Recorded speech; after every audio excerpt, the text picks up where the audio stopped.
Ngaten Den.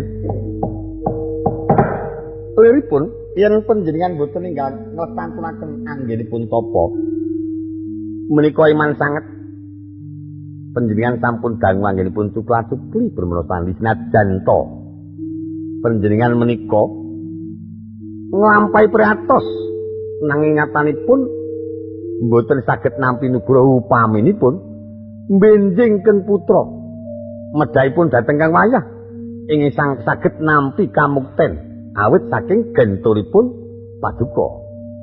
Ngaten Ndoro.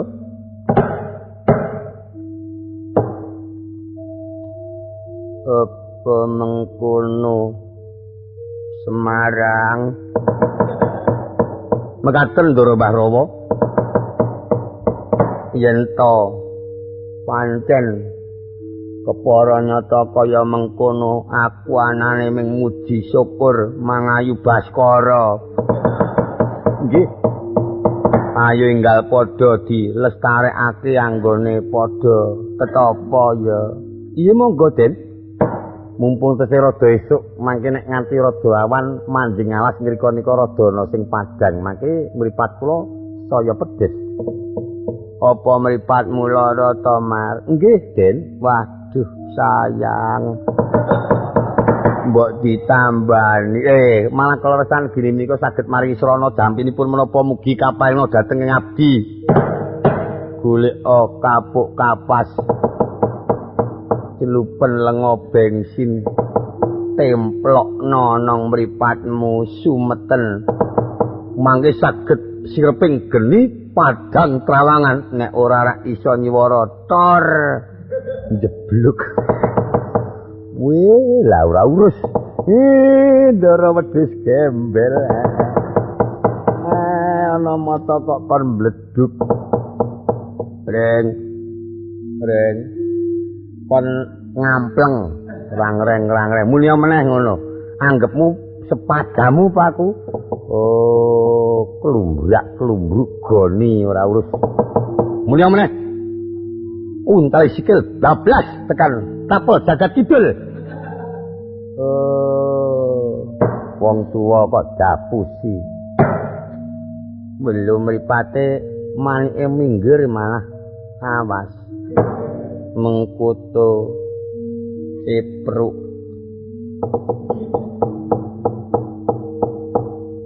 Jembruk pretuk ulu. Jeruk ulu. Petruk mengkutu tumpuk ulu. Harmoni Petruk ora iso kok ngapusi gong saged. Wonten menapa Ndara? Ayo padha tapa. Oh nggih, monggo kula dherekke tindak saniki. Iya, monggo tindak riyin. Anu pripun? Nggih selawe. Gadah ajeng kagem napa? Tak silih. Aku kok kangen dar lotek aku. Badhe ngersakaken lotek. Iya, aniki pun nonton bumbune. Waduh mati. Duh, belak ilalat. Wong nek tak sumreala ya kon. Barang tak leleti gebres. Anggareng apa tong dinteni bat mangkat ndara sadoh dinteni karo.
sangka puncak ing arga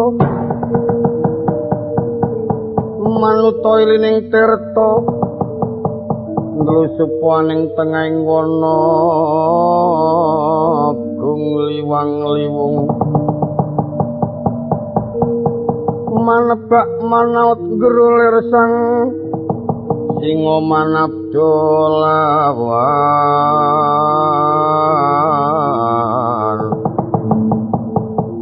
yen tinulu katon lir sima mangsa bangke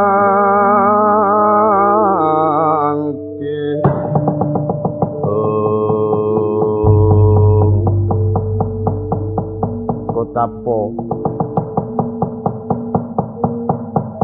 ing tengahing wana Tibrasara ana salah tunggaling satu Sumbawa kang jaga rumeksa ing wana sanalika midil sanga ing garumbul karana mambu marang dayaning lenga jayeng katon senajan to kono matenggo bisa tata dalma kepareng pangudasma indriya wadal aku kok dadi mambu gondo ingkang arum iki apa pancen ana dalma kang liwat metu ngalas yen upama ana kok kemendel temen apa ora ngerti kabar yen alas kene iki gawat keliwat-liwat ning yen tan ana dalma kang liwat ana ing alas tangeh lamun kok ana gondo kang kaya mengke weladal wah bejo kemayangan sinura kangelan wis sak jroning 40 dina aku ora diparingi pangan kelawan Jaydewa kang wis iki ana pangan malah 5 wilangane. Mongko sing siji katon bagus tur katon seger awake. Sambato kang ayogyake ditakon diselak tubruk tadah para mangsa.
Kepiye bendaramu digawa matan kaya ngono mripatmu tok seleke ngendi aku ora ngerti Pak ku aja ngamplengi aku Truk Ndara Janaka digondol kucing blai ane iki sing wandane kaya lampor iki mripate seleke ngendi lah wong tuwa kok senengane ngamuk tanpa nganggo dipikir dhisik dheweke ning ngarepe nang mburi kok sing dicucuk aku wangsulan kowe wangsulan aku bapakmu nah iya iki sing kaya ember iki mripate gak ngendi lah iki tekmu ngendi lah iki Joko terus mripat Nala Garing aja nganti kesuwen mesakno bendara yen nganti iki mengko dimangsa dening macan betik tututana Nala Garing ambek dimodar aku nek wani kowe wae Truk wah memeng aku matane semono gedene anu wae Bagong wae sing rasa awake seporet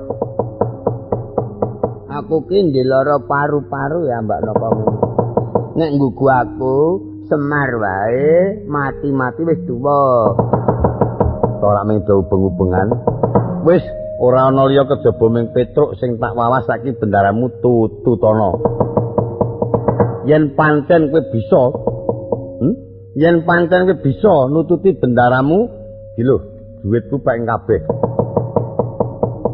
Ah nek ana hadiah ya tak mangkat aku. Wis kana truk mangkat truk nek pancen iso nututi Ndara Janaka iso kerebut lho dhuwit lho. Pek kabeh, tenang wis. Kowe ngene Citragong, ora duwe. Duwe mung setitik kecurut. Ayo. Wis ngono wae, Truk. Nek pancen kowe nyata iso ngrebut Ndara, aku ngene bebungah karo kowe. Omahku ngarep. Kae daya ngulon ciwakno ngetan. Oh. Malah kon sambatan. Njaluk pamit Pak tak tututane. Yo ngati-ati le.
Sambato kang ngayogyake Arjuna. Kowe arep ngaku satya kang pinunjul ngapa-apakmu sing aker. Kudu tak tadah cara mangsa. Ana macan kok dadi ngerti karo aku. Ora ngerti apa dudu aku. Kono kawan aku tututana. Wah, kang semono gedene. Kewang kene tak cekel buntute mesti lunyu. Nek tak sikep nggon weteng, engko sikile sing mburi mesti nyakar wetengku. Kurwek ngono kena nek terus bluwek ngono kukune kuku macan ki dawa-dawa. Ning nek tak nengke wae mesakake bendaraku kok kewang. Kono kawan aku tulungono kono kawan. Tekad-tekadan buntute tak cekel ngepok. Kok tak uwel-uwel angger tak cekel kenceng dhewe ngrunjal tak pantat sikilmu pedhot buntutmu.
Sing tak tresnani ming kowe. Nggih, wah, kula rondo ajur niki.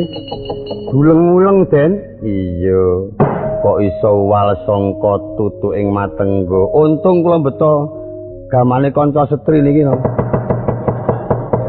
Kula leleti lombok irunge terus wah.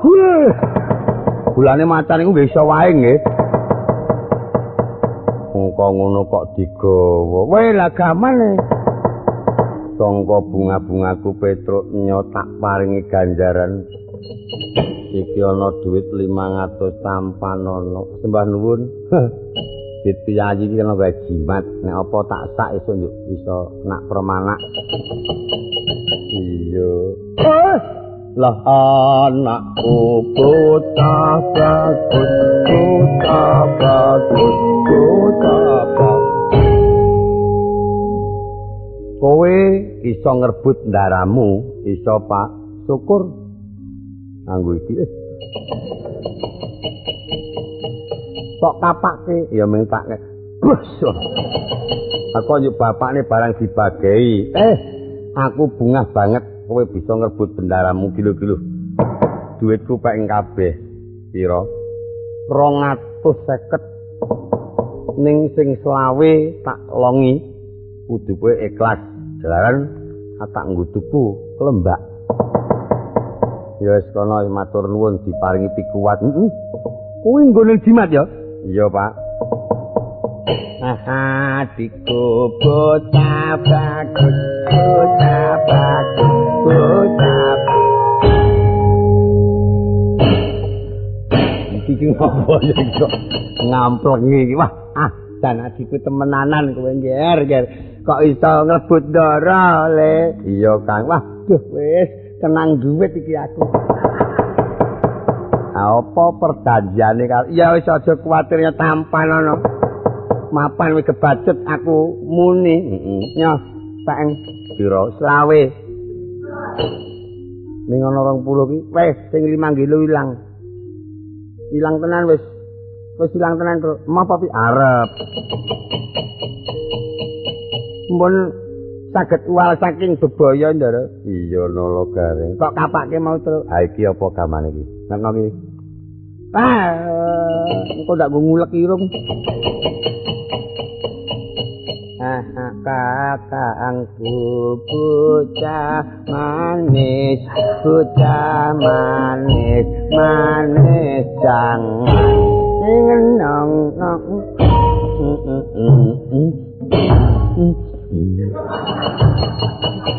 Kok malah tok piloro. Aku ora tok copot, Gong.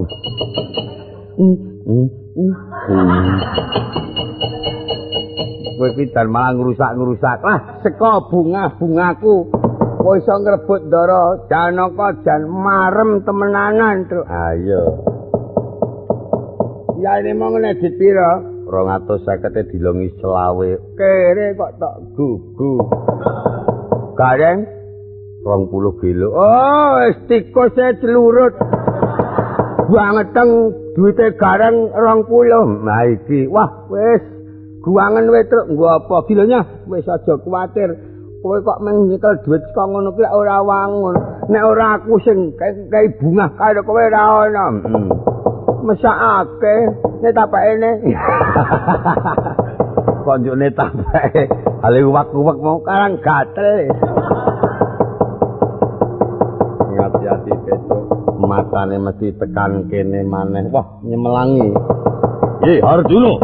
Kowe matenggo bisa ngerti karo aku kowe ngaku sapa? Takon karo aku. Sing jaga alas kene aku berjinggo tameng wastra. Manuta tak tadah tramangsa yen pancen kowe adu arep mingkari singa merga kaperloyo. Mbuh aku, mbuh kowe kang bablas nyawa tak tubruk dowak-dowak padaku.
padha dene sak rombongan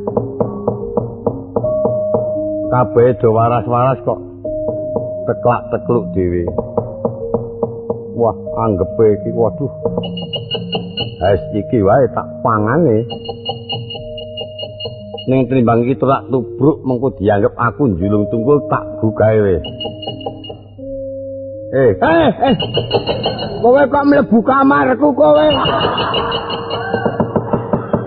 Anggepe iki ning kamar itu resor gedang kok ning kamar. Waduh mati ya. Petro do liwat. Do yayaan ora gelem buka aku. Jan wis jan nedya dipakake iki. Saiki omong-omongan karo aku sing apik-apik, kowe arep mlayu apa ora?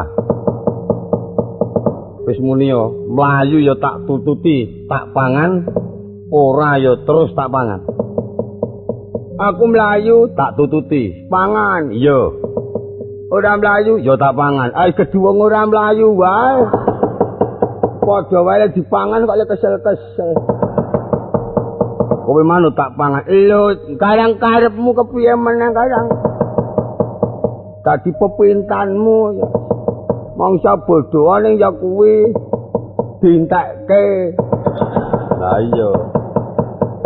Aja dinganges go mulih ndak ora enak iya. Pangan saiki pongko. Saiki. Oh ya. Mangan wis. Sakaremu waton.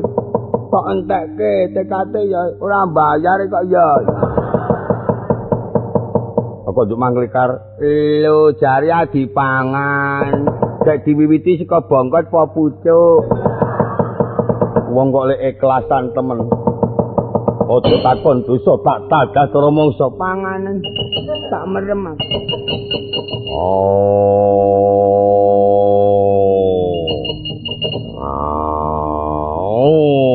Welo cara mangan malah menyanyi. Komatan gereng padake menyanyi. Wis sambat to tak tadah cara mangsa. Wis ket mau kok malah. Silak mambu ra gak bisa.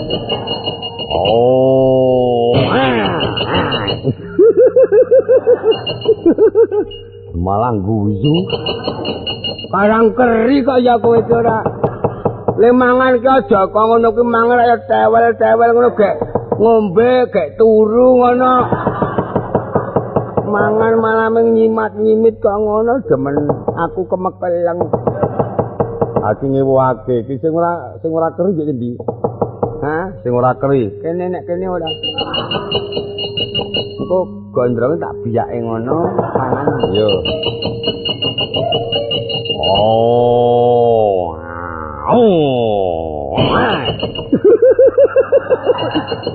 No. Risi. Wah, panganan siji kok angel temen. Alemu mangan kok mbek gagas kok ngono.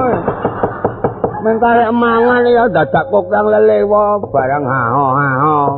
Kowe kok tak kon tewal-tewel gek wis.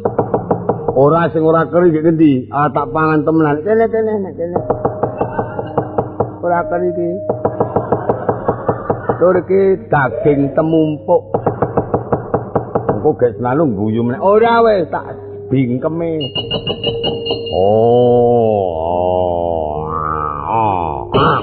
Wah. Ora urut. Kok ora sida? Kono kawane dian. Bareng tak cokot gembos. Sida pangan ora.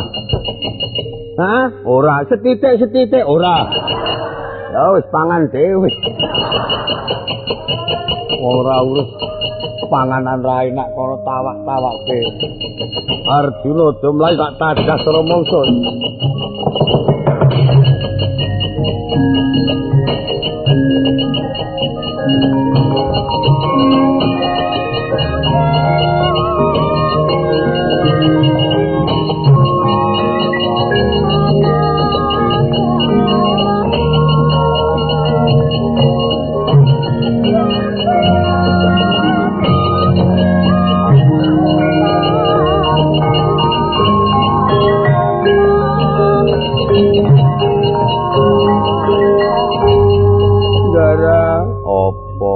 belajar mawon Ndara. Matane galak. Lah kula mlayu ngantek gulung-gulung tengri kemarung. Sing tobati aku ping pindho duleng-uleng terus. Ki mau nyokot tak antem ora digawe rasa greget tak gendong. Bagong mau, Truk. Wonge turu e. Waduh, mati iki adimu, Truk. Senane pangan macan iki. Pangan macan ya ora mokal wong cahe turu.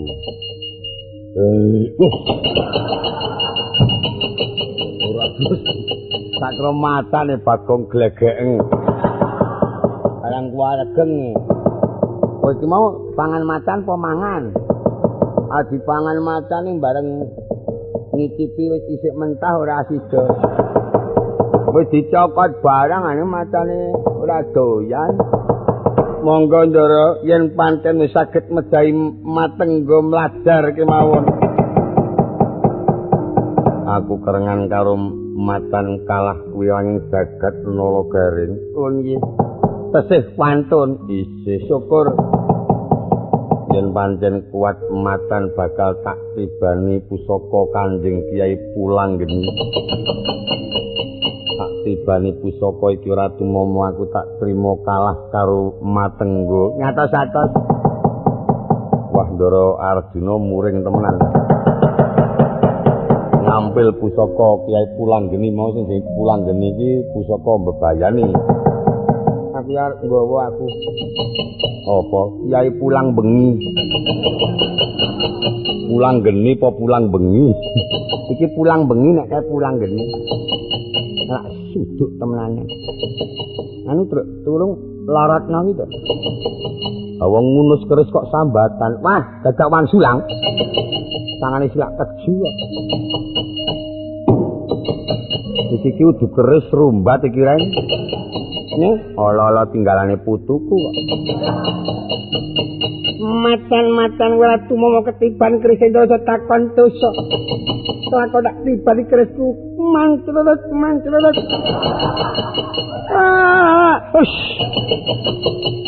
Mati sudukke aku. Ayo Gong maju Gong. Ya iku ana. Kowe nggo gaman ora? Aku ya duwe gaman wis rasa nggawa ora apa-apa. Nek pancen kerise kang garing ora tumomo platok-platok ae macan.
Aja mlayu buacar wetengmu.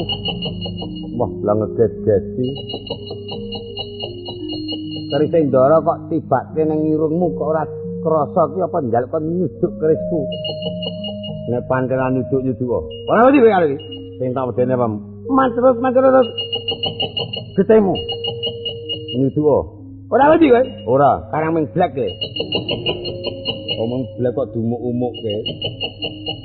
Ora kok macan kok dadi kementus. Kowe gelem kampleng nganggo iki. Nek pancen perlu bongkon gamanmu tibakno. Lah pancen. Elok tenan ora digawe rasa temenan. Macan kok atose kok ora jam. Mak sih macan opo? Malah ora muni. Oh, mama bapange lecek. Weh lah. Ora genah. Wong sirah nggo gawe gedhokake bapang. Teko meneh. Oh, wedi. Piye, Gong? Aku teko ki, weh, teko meneh. Agak iki aku digilani romacan. Arjuna saiki bongkon gamanmu, pungkasane aja takon uso, tak tandas rumangsa.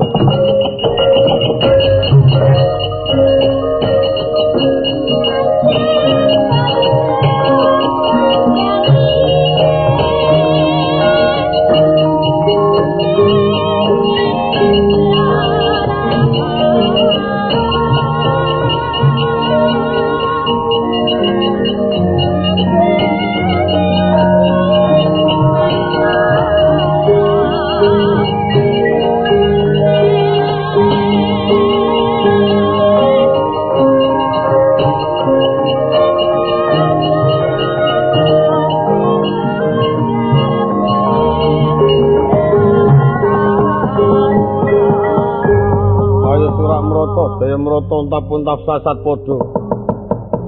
Katokno budimu Janaka. Gus, apa Petro? Ngasta jemparing? Iya. Wah, dek niku mangke mboten temomo nggih. Yen pancen wis ora temomo ya wis kudu aku karo pik manut dipangan matan. Dadi Bagong ora diincem-incem matan. Dadi oleh-olehane wong niku nek ora tau wadus malah slamet. Iya. Ngati-ati nggih. Iya, Petro. Dinarita kota Raden Arjuna ngasta pusaka Kanjeng Kyai Pasopati. Yen pasaken uwal sangka astar Raden Danaka. Tumama marang angganing Matenggo. Sirna Margalayu ilanging Matenggo Badar Hyang Kaneka putra.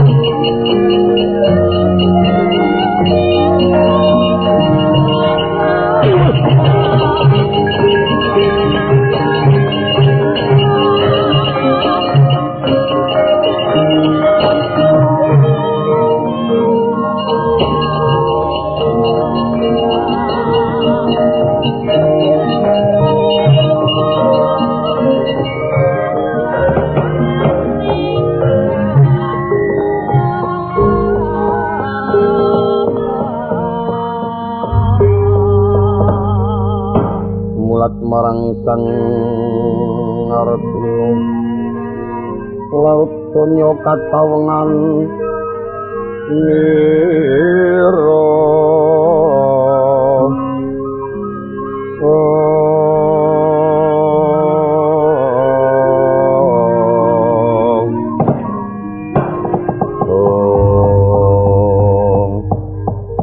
Siwarsana wah pancen bola bali yen putu ulun Arjuna patut kanggo jagoning dewa.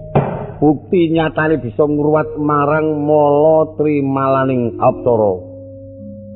Aku dadi ora banjur ngadep ana ngarsa ulun e. Petro, Nun, matane cilik ana mati apa durung? Wah, mboten kula ajrih. Nala garing wae. Kula nggih ajrih. Tak tilikane nek mas pancen urip men mangan aku. Dekate matane ora doyan karo aku. Lho kok ora ana. Mau ketok eling lubuk meneng kene kok ora ana ki apa ketutupan godhong iku. We wong taku mau. Ana wong lenggah dari bringkal-bringkal. Wah nyuwun pangapunten Dik mboten ngertos. Kok karo ulun kok iso dik ketemu pirang perkara. Slirane pundi, Dik? Kita durung mangerti marang ulun. Nun? Kita durung mangerti marang ulun. Kita niku lare pundi? Kita kuwi durung ngerti karo ulun, tegese kowe durung ngerti karo aku. Oh. Lah wong agek ngerti ki kok sampeyan iku Dik ora kok iso Dik ulun dewa.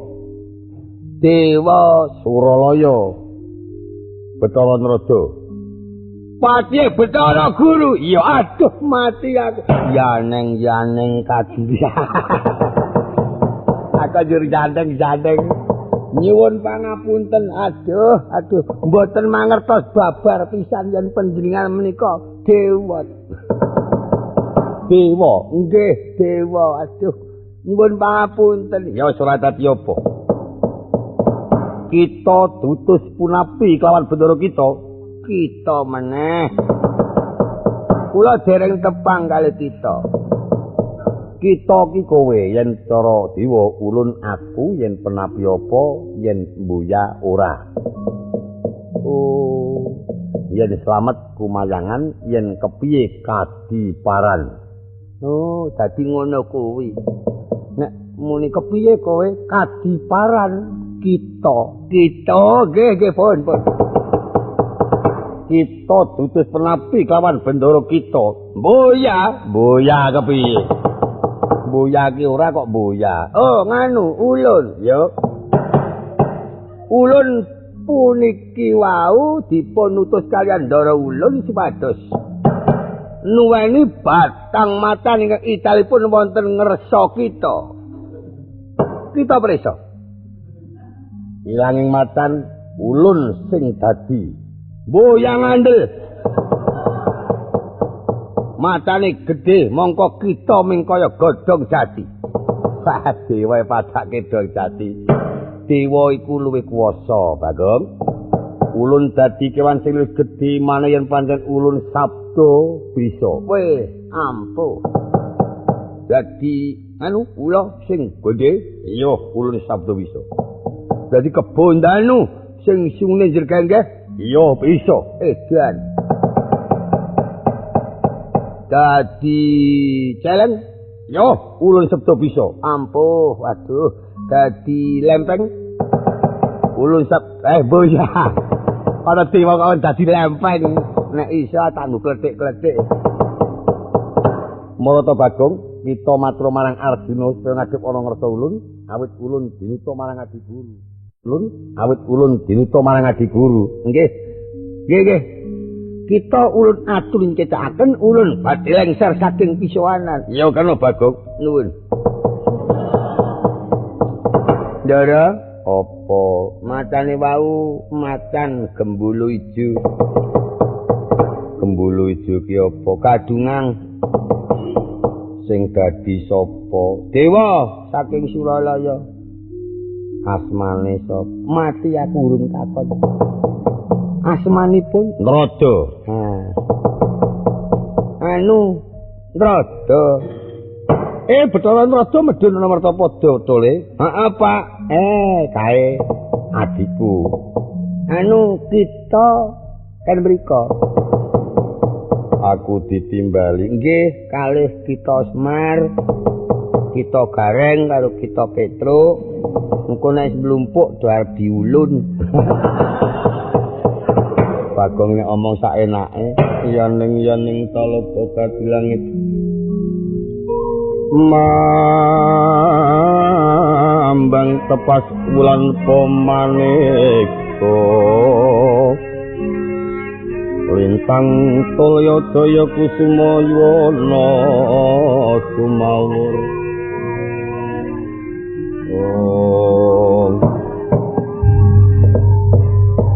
Ngaturaken pangabekti kulun. Ya, kulun trima Arjuna. Narada padha slamet. Pangestunipun Kakang Semar kados mboten kirang setunggal punapi. Syukur. Apa kersamu kok dadi medhun ana Martapada ngrigodha marang kapane bendaraku ya Arjuna? Ya iki mong-mong aku Suwerna. Kepareng kula badhe paring uninga dhateng ing wayah ibu tulun pun Arjuna. Ya wis kena. Janaka kula nuwun wonten paring pangandika kulun. Kita tapa ana ing tengah alas. Angudi purnaning lelakon. Inggih wis tumeka titiwansi wektu iki kita kudu purna. Estunipun tesih badhe kula lajengaken. Lah yen kita bakal mbatutake Ulun supaya mundhut prisa kita karo Supraba isih tresna punapi boya. Mapan menika sampun dados pangosipun ingkang wayah temtonipun katresnan kula tansah sumandhing wonten telenging manah. Ewa semanten kula netepi dumateng kasatriyan kula boten mungaken jajeng Supraba ingkang kula tilar nanging kathah para garwa ingkang kula tilar. Lho tegese yen pancen kita isih tresna marang Supraba. Wektu iki tumrap bebayane Supraba alang-alang ana. Nanging yen kita wis ora tresna karo Supraba, becik pasrahna. Menapa sababipun Supraba wektu iki bakal diarepake marang ratu ing Manik Ngimo Mantaka. Prabu Ujung Sengara. Akeh para Jawata kang nanggulangi. Akeh para dewa kang sumedya bela aja nganti Ujung Sengara magepokan karo Supraba. Ewa semono dewa akeh kang padha kendhis saengga mundur sangka ing yuda. Mung gumantung kita yen pancen kita isih tresna kelawan pertimbangan kita becik rerening kayangan sirnakna iku dianggep dadi bebayaning kayangan. Kulup Arjuna.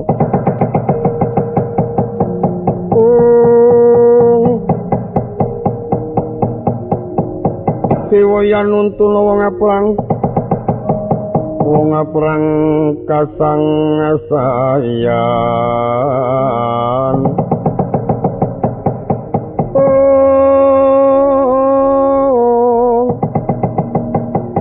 mulata lir pamuring bumi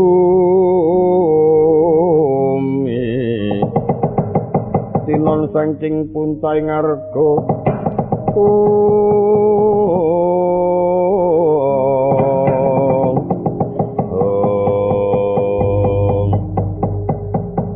yen mekaten kula mboten badhe selak tetep badhe kula sendikani kula sagah nyirnakaken bebaya ing kayangan kalabet katresnan kula dhateng jajeng Wara Supraba. Lah yen pancen mengkono enggal wektu iki kita njujug ana ing parang pawidodaren pertimbang Wara Supraba enggal aling-aling ngono ayo nganti kapotho-potho dening Prabu Ujung Sengara.